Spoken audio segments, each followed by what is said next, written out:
Bonjour à toi, ici Daniel Desjardins, alchimiste entrepreneur. J'espère que tu vas bien. Bienvenue à ce nouvel épisode de Conscience d'abondance. Aujourd'hui, je te parle de ce qui te vole ton énergie. C'est un sujet qui est vraiment important quant à moi parce que chaque personne est incroyablement talentueuse, incroyablement puissante. Et si j'ai un don, moi, dans la vie, c'est celui de voir le potentiel des humains. Quand je vois un humain, je vois tellement une belle lumière, je vois plein de potentiel, plein de possibilités à l'intérieur de la personne. Et malheureusement, pour la plupart des gens, je vois ça tout compressé dans une balle. Comme si c'était vraiment là, tout compact, tout prisonnier d'une armure ou même...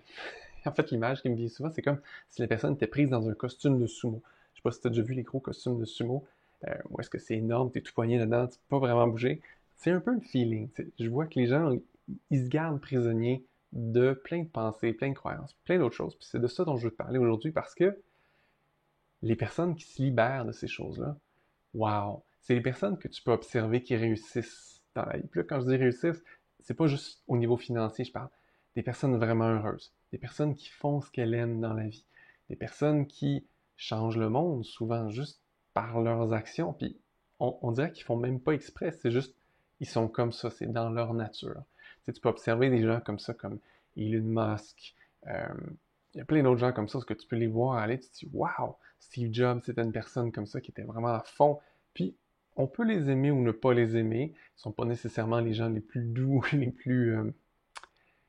Ouais, on va rester avec le mot doux. Mais c'est quand même des gens qui changent le monde, et de façon grandiose. Mais on n'est pas obligé d'être un Steve Jobs ou un Elon Musk. Il y a plein de gens qui changent le monde à une plus petite échelle. Dans leur famille, dans leur communauté, même juste dans leur travail.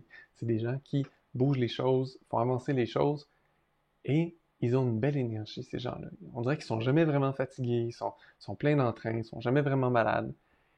Et mon expérience, c'est qu'en fait, tout le monde peut être comme ça. Mais la plupart des gens croient que c'est pas possible. La plupart des gens restent tout petits, recroquevillés, à douter, à se dire que c'est pas possible, ou c'est trop grand pour eux, ils atteindront pas ça. Même si à l'intérieur d'eux, ils ont une petite voix qui leur dit oui, oui, oui, tu peux faire ça. Souvent, ils ont appris à mettre un couvercle par-dessus, puis pas l'écouter, cette voix-là.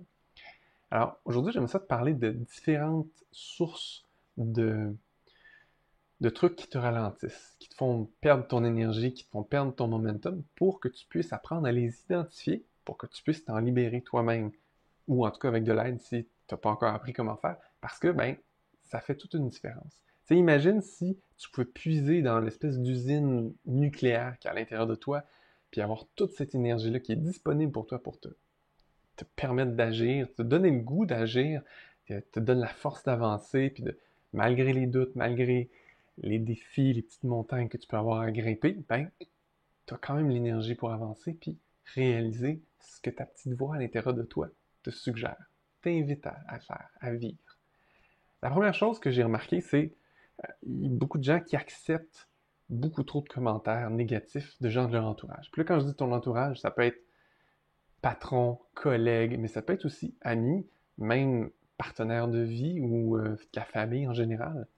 Si les gens autour de toi, plus proches ou loin, c'est des gens qui sont toujours en train de te taper sur le clou, qui sont en train de te dénigrer, de te dire que tu n'y arriverais pas, que c'est pas possible, que tu n'es pas capable, que ça se peut pas, que tu vois trop grand, je t'invite à prendre la distance au moins par rapport à ce qu'ils te disent, puis à leur donner le droit d'avoir leur propre opinion, de vivre dans leur propre réalité, mais de choisir toi ta réalité. Puis si tu le peux, peut-être essayer de leur donner un peu plus d'espace aussi dans ta vie pour que tu puisses connecter avec des gens qui vont t'encourager. Parce qu'il y en a des gens qui vont croire en toi. Il y en a des gens qui vont voir ton potentiel, voir ce que tu es capable de faire puis de réussir et qui vont avoir envie en plus de t'aider parce que ça résonne avec eux aussi.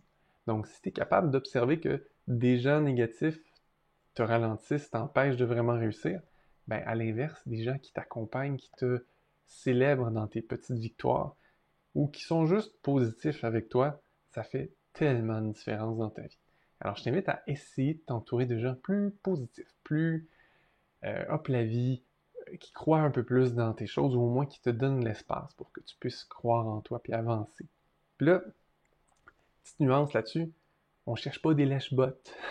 On veut pas des gens qui sont juste là pour nous dire « Ah oui, t'es bon, t'es belle, machin », mais dans le fond, ils font juste ça pour avoir des faveurs. Je t'invite à être quand même conscient de quel genre de personnes tu veux attirer autour de toi.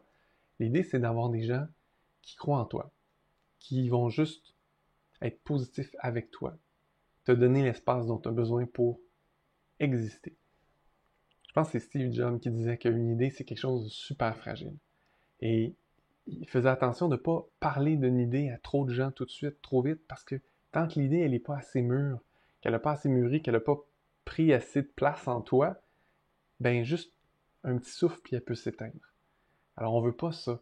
Tu veux pas ça. Tu veux que tes idées qui germent en toi, là, qui te sont insufflées par ton essence, elles aient le temps de grandir, de prendre la maturité, de prendre leur espace en toi pour que quand tu en parles à quelqu'un, ben, il puisse pas l'écraser, que tu aies assez de force en toi pour dire c'est ça mon idée, c'est ça que j'ai envie de faire, puis je suis peut-être pas rendu loin encore, mais je sens que ça m'habite, c'est un mot-clé, ça m'habite, et j'ai envie d'aller de l'avant, peu importe les défis, peu importe les difficultés, parce que je sens que ça va me faire du bien, que ça va me rendre heureux de faire ça. Et si tu t'entoures de gens qui sont positifs, qui t'accompagnent là-dedans, ben, ça va vraiment t'aider et ça va t'aider à t'élever plus facilement, plus rapidement. Alors ça, c'est la première chose. Faire attention à quel genre de personnes t'entourent, de quel genre de gens tu t'entoures. Première chose. La deuxième chose, c'est évidemment nos pensées, nos croyances. Parce que, tu sais, si t'as des gens qui disent que t'es pas bon, t'es pas capable, tu vas pas y arriver, c'est une chose, tu peux les sortir de ta vie. Si toi-même, tu te dis ça en boucle, consciemment ou inconsciemment dans ta tête, que tu n'y arriveras pas, que c'est pas possible, que c'est trop gros, est-ce que je peux me permettre ça, est-ce que je mérite ça, ben, tout ça, c'est des pensées, des croyances qui t'habitent toi-même. Donc, c'est plus quelque chose à l'extérieur qui écrase tes idées, c'est toi-même à l'intérieur de toi qui écrase tes propres idées. Alors, ça donne pas beaucoup de chance à tes petites idées qui naissent de ton essence de germer puis de prendre la place parce que tu les écrases toi-même dès qu'ils naissent. Alors, comment on fait pour changer ses pensées, ses croyances? Ben, la première chose, c'est d'en prendre conscience. Mon amie Tina a dit tout le temps, on a tous des boucles de pensée. J'aime bien comment elle le dit parce que c'est vraiment ça. Si tu prenais un cahier, puis tu notais le type de pensées qui reviennent, c'est pas juste une pensée qui arrive une fois, mais les pensées qui reviennent dans ta tête, ben, tu remarquerais assez rapidement, au bout de quelques jours, que c'est pas mal toujours les mêmes. Genre, t'as peut-être 4-5 pensées maîtresses qui reviennent tout le temps. Puis la plupart du temps, malheureusement, elles sont négatives. C'est rare, les gens qui se répètent « Je suis bon, je suis beau, je suis capable, je suis bon, je suis beau. » Puis qui croient, là, c'est rare. Souvent, les gens vont douter. « je peux-tu vraiment faire ça? J'ai peur de déranger. J'ai telle affaire. » Puis c'est des pensées qu'on se rend pas compte, mais elles reviennent dans plein de situations aussi. Donc, c'est vraiment des boucles de pensées qui reviennent encore et encore et encore. Mais quand tu prends le temps, et je t'invite à le faire, de noter c'est quoi ces boucles de pensée-là qui reviennent encore et encore et encore, bien, c'est un premier pas vers le fait de les changer. Parce qu'après ça, tu peux utiliser plein d'outils, tu peux utiliser l'alchimie du cœur, il y a plein d'autres techniques pour changer les pensées, changer les croyances. Si tu n'en connais pas, si tu t'inscris à la communauté des alchimistes, un des bonus, c'est ça, c'est une mini-formation pour t'apprendre à changer des pensées, des croyances et des feelings qui sont négatifs pour t'aider justement à te sentir bien, faire de la place en toi. Mais tu as pu en apprendre plein d'autres aussi. Le EFT, le tapping sur les méridiens aussi, c'en est une bonne technique pour changer ses croyances et ça libère. Et plus tu deviens conscient de tes boucles de pensée, plus tu te libères de ces boucles de pensée-là, plus ça crée de l'espace en toi. Donc, en choisissant les gens dont tu t'entoures, ça crée de l'espace autour de toi. Ben, en te libérant des pensées, des croyances qui étaient limitantes, ça crée de l'espace en toi. Et quand tu fais ça, tu crées de l'espace autour de toi et en toi, ben là, c'est vraiment plus facile de laisser ton essence parler. Tu sais, la version unique de toi, la petite push de lumière, ce qui émane de toi, en fait, ce qui est le vrai toi, puis qui continue entre chacune des vies, ça a quelque chose à dire, ça a quelque chose à vivre. C'est pour ça que tu t'es incarné, c'est pour exprimer ça à travers ce corps-ci, dans cette situation-ci, dans cette vie-ci, de façon totalement unique dans toute l'histoire. Alors, quand tu laisses ces idées-là uniques germer en toi, grandir en toi, et que les pensées à l'intérieur de toi soutiennent ça comme je suis capable, je le mérite, ça va être le fun, tout est facile parce que la vie me soutient, toutes des belles pensées, des belles croyances à avoir que tu peux mettre en place en toi, ben quand tu as ça en toi, puis que les gens autour de toi t'encouragent, te célèbrent, t'aident, wow, c'est vraiment plus facile. Et que là, ton projet, que ce soit une entreprise, parce que tu es entrepreneur, ou que ce soit juste un projet personnel, ou que ce soit dans un milieu de travail quelconque, tu peux avoir des projets comme ça. Mais si tout ça à l'intérieur de toi, ça te soutient, c'est beaucoup, beaucoup plus facile d'avancer là-dedans. Après ça, c'est sûr que tu peux donner un petit boost à ça si tu as une bonne routine pour commencer ta journée. Comme moi, j'ai une belle routine le matin, ça me prend 30, 35, 40 minutes.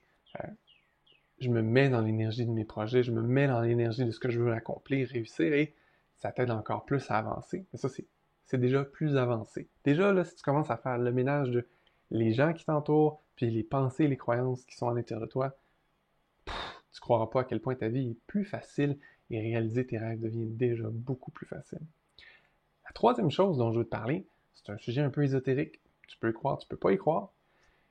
C'est des entités négatives, des énergies négatives. Et là, j'en parle parce que il y a de plus en plus de gens qui sont conscients de ça. Je sais pas si tu as déjà remarqué, mais quand tu passes proche d'un cimetière, tu te sens peut-être plus lourd. Quand tu rentres dans une salle où plein de gens s'engueulent, tu te sens plus lourd. Quand tu... moi, je croyais pas à ça, puis je connaissais même pas ça. Première fois que je suis allé sur les plaines d'Abraham à Québec, my God, je me suis senti lourd, lourd, lourd, puis ça a duré toute une journée, je me sentais vraiment pas bien après. Je me dis, mais pourquoi je me sens mal comme ça? Je captais les énergies Burke qu'il y a sur cette plaine-là, qui sont en lien avec des multiples batailles. Puis il y a plein d'autres endroits comme ça après que j'ai visité dans ma vie, puis que j'ai ressenti le Burke qu'il y avait dans ces endroits-là. Mais toi aussi, probablement que tu ressens un peu ces choses-là. En tout cas, je sais qu'il y a de plus en plus de gens qui sont sensibles à ça et qui en prennent conscience de l'endroit que je vis, l'environnement que je visite euh, est soit rempli d'une belle énergie ou une énergie Burke qui m'alourdit. Mais ces énergies-là, qui sont invisibles, ça nous ralentit aussi. Quand on est entouré d'énergie négative, quand on vit dans un environnement, ça existe des environnements où l'énergie est vraiment lourde, négative, ben, ça joue à plein de niveaux. Ça te fatigue physiquement, euh, ça brouille tes pensées, tu n'as pas les idées claires, tu vois pas clairement ce que tu veux vraiment, tu n'entends pas clairement la petite voix à l'intérieur de toi qui te ralentit. Alors ça, si t'es le moindrement sensible, mais même si tu ne l'es pas, ça t'affecte quand même. Ça vaut la peine de faire le ménage de temps en temps. Comment on nettoie ça? Allez, il y a plein d'affaires. Il y en a qui vont te dire de faire brûler de la sauge, plein de trucs. Sincèrement, moi, ça marche pas tant que ça. Moi, j'ai eu besoin dans ma vie souvent de faire appel à des gens qui m'ont aidé à me faire un bon ménage. J'ai mon amie Lisette Gillier qui fait ça. J'ai mon amie Véronique Blanchette-Dallaire qui est extraordinaire à faire ce ménage-là. Et ça fait quoi? Ben, c'est comme si tu enlevais toutes ces affaires-là. Puis là, tu peux le voir comme un voile qui t'entoure, ou même un gros manteau lourd que tu portes tout le temps sur toi, mais tu t'en rends même plus compte parce que ça fait tellement longtemps que tu le portes, ou c'est tellement habituel de le porter, mais tout est plus difficile. Mais quand on enlève ces choses-là énergétiques, lourdes, waouh! C'est comme si tu renaissais. C'est comme si tu venais de perdre 100 livres, 50 kilos. Puis là, waouh! Tu te tiens plus droit, tu as plus d'énergie, tu dors mieux, tu te sens plus léger, tu as plus de joie, plus facilement, et ça devient vraiment plus facile d'agir comme ça. Alors, si tu ressens de la fatigue, tu dors pas bien, tu n'as pas les idées claires, potentiellement que tu souffres de ça. Alors, je t'invite à trouver quelqu'un qui fait un bon travail énergétique pour te nettoyer de ça, ou d'apprendre carrément à le faire par toi-même, parce que tu vas voir, ça change vraiment ta vie. Et si jamais tu aimerais expérimenter quelque chose de vraiment cool, d'être complètement propre de ces choses-là tout le temps, mon ami Véronique et moi, on a inventé quelque chose, on a créé quelque chose. C'est des êtres énergétiques qui nous accompagnent, mais dont le seul but, c'est de faire ce nettoyage. Parce que moi, Véronique et plein d'autres gens, on était obligés de faire des ménages d'énergie tout le temps, tout le temps, tout le temps, parce que plus tu montes en vibration, souvent plus tu attires de l'énergie Burke comme ça qui vient à toi. Puis là, ça devient juste gossant. Puis oui, tu as plus d'énergie parce que tu es monté en vibration, donc tu es capable de passer à travers, mais c'est quand même lourd pour rien. Alors, tu te fais du ménage, tu enlèves ces choses-là. Je me suis tanné. Avec mon ami Véronique, on a créé quelque chose qui nous permet de nous nettoyer automatique, donc on n'a plus besoin de s'en occuper. Alors, si c'est quelque chose qui t'intéresse, sous la vidéo, il va y avoir un lien pour que tu puisses découvrir ça. On ne l'offre pas tout le temps parce qu'on le crée en vague. On crée un paquet, on appelle ça des bodies, comme un ami. C'est des bodies énergétiques, on les crée en vague et on laisse la constellation qu'on a créée s'acclimater à tout ça. Alors, je t'invite à découvrir ça si ça t'intéresse, si c'est quelque chose qui t'affecte. Dans tous les cas, observe les gens qui t'entourent, observe tes pensées, observe ton niveau d'énergie et trouve des façons pour toi de te libérer, de te nettoyer, de t'entourer de choses qui sont plus positives. Puis tu vas voir que tous tes projets sont vraiment plus faciles après. J'espère que ça t'a été super utile, tout comme moi, de comprendre tout ça. Et surtout, je t'invite à vraiment agir pour créer de l'espace autour de toi, pour permettre à ton essence de te parler plus clairement et de laisser à tes idées la place pour germer. Je te souhaite une super semaine. À bientôt!